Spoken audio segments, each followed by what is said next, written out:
Hello, W.C. Hoffman here with a reading from Twins of Prey, Homecoming, the second book in the series.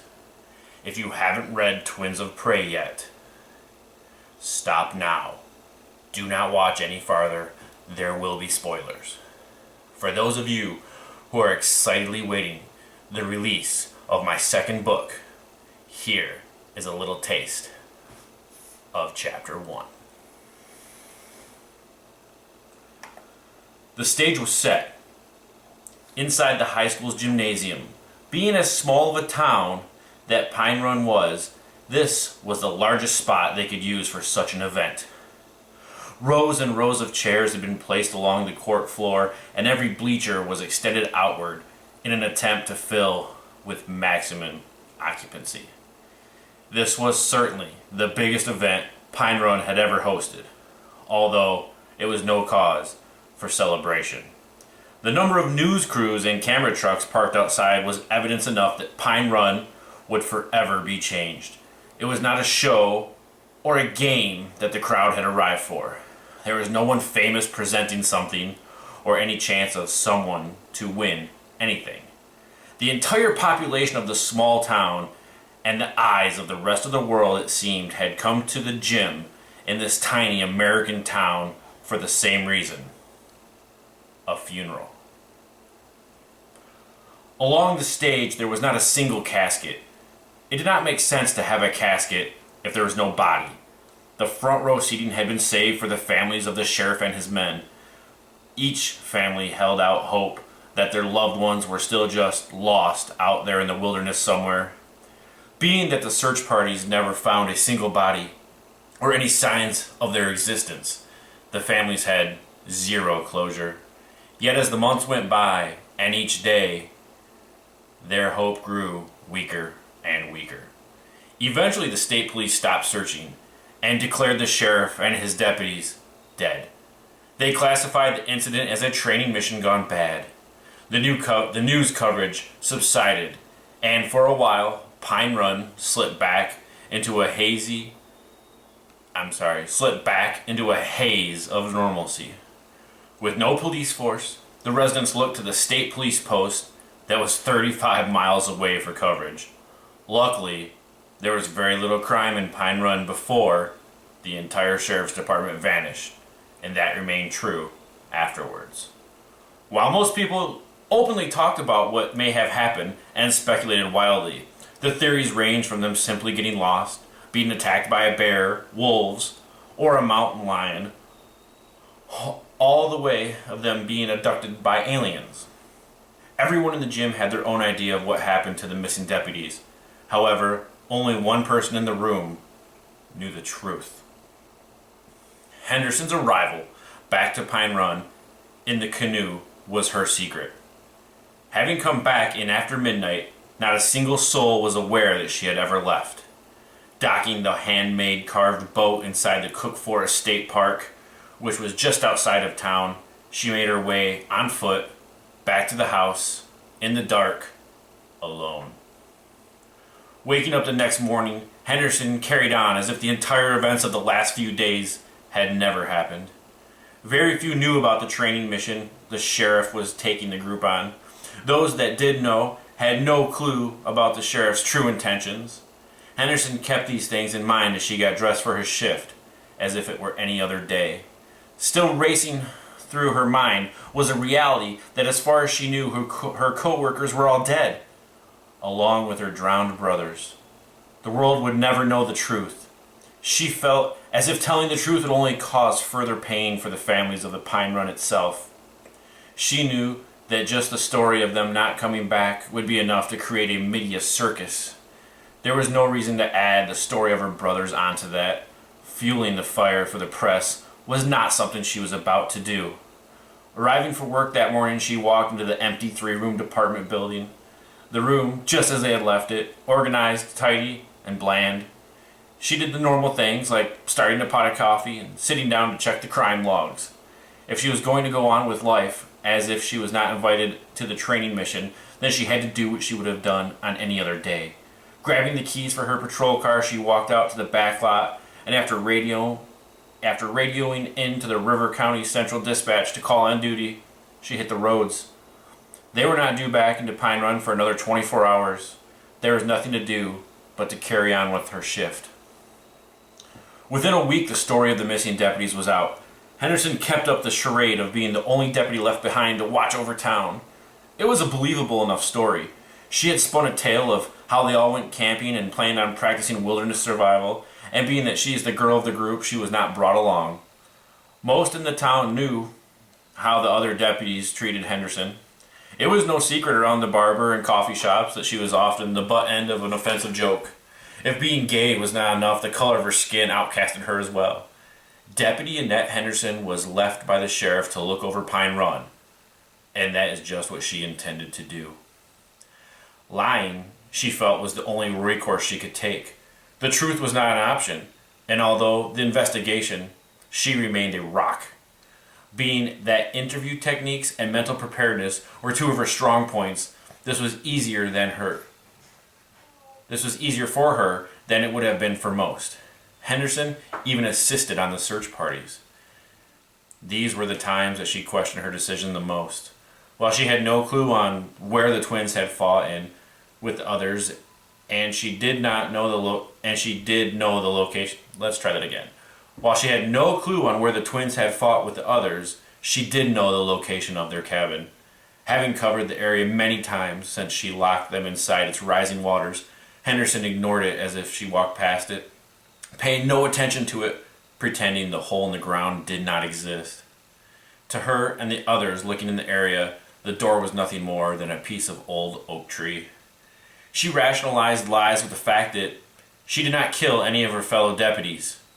In fact, she had no proof that any of them were actually dead. Of course, in her heart, she knew the truth. Yet, this was not a matter of the heart. This was a matter of survival. Just as her heart wanted to save her young twin brothers, drowning them inside the cabin was a matter of survival. Henderson knew the only way she could help Pine Run was surviving to do so, and that meant no bodies, no caskets. All the lies, all the failed rescue attempts, and useless search parties had led her here to this day, sitting in the hot gym amongst grieving family members and the intrusive media correspondents, the wives, children, mothers, and fathers of the missing. Joining them was just about every resident the town had. School was canceled, and every business had shut down. No bodies, no caskets.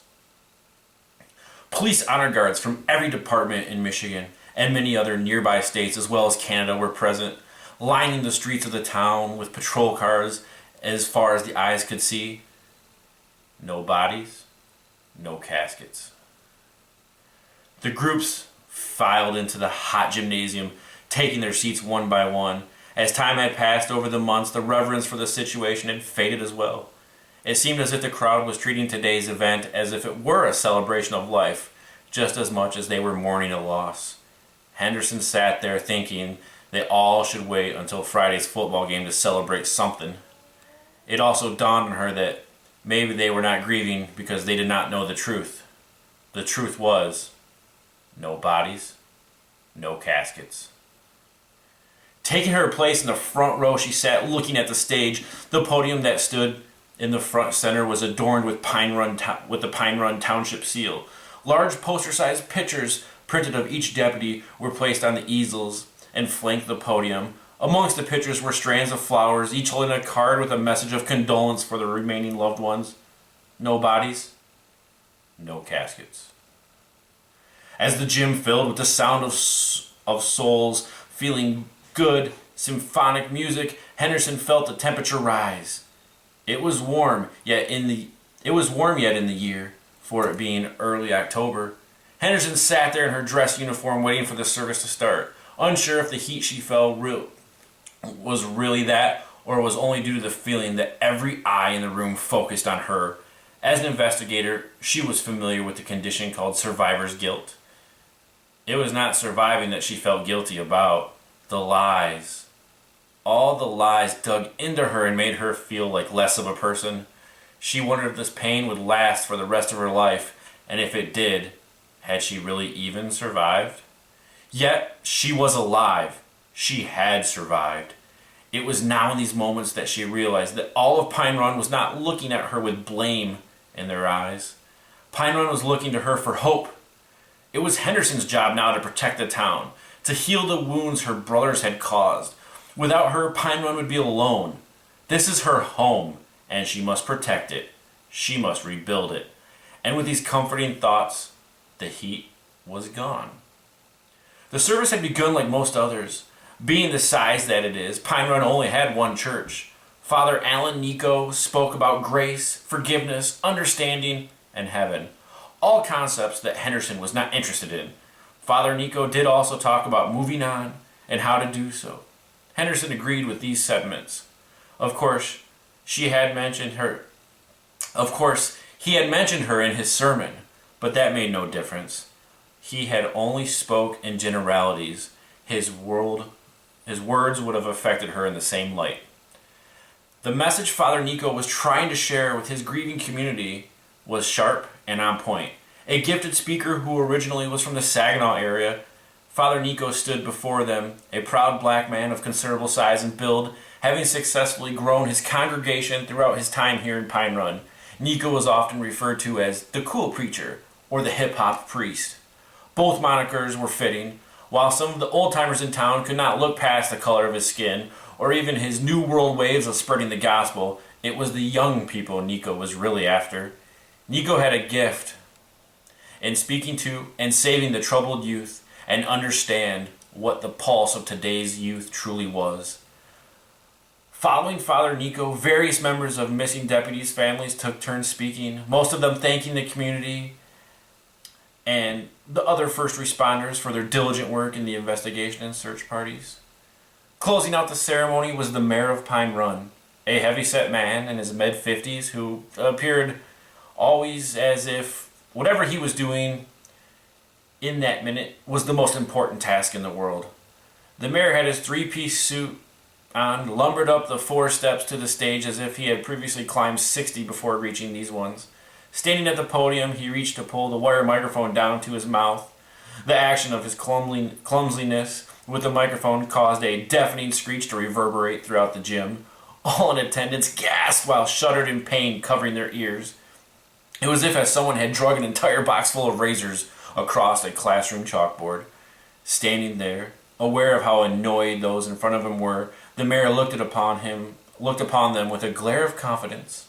Being a career politician who had lost his bid as a state representative a few years ago and moved to the town, speeches were no problem for him, normally. The mayor cleared his throat and placed his chubby index finger on the mid-brace of his thick black-framed glasses. Due to his heavy perspiration, they had been slipping down from the moment he started climbing the stage steps. Pushing them back up to the bridge of his nose where they belonged, he took a deep breath and wiped away the sweat from where his large white forehead met his black curly hairline. Having very little contact with the mayor herself, Henderson had no clue as to what the content of his speech would be. She only knew that he was close friends with her former boss, and that no matter what he had to say, or whether or not she agreed with it, this was the man who controlled her fate as a member of the Pine Run Sheriff's Department. The end of Chapter 1. Henderson survived. But did the twins? You'll find out in Chapter 2. Twins of Prey, Homecoming. Due to be released this September. Thanks for checking out this video. Hit subscribe below to subscribe to my YouTube channel to keep all my videos. Also check out my website, wchoffman.com, where you can sign up for my mailing list and you can become a twin. Thanks, and I hope you enjoyed it. Be the snake, not the mouse.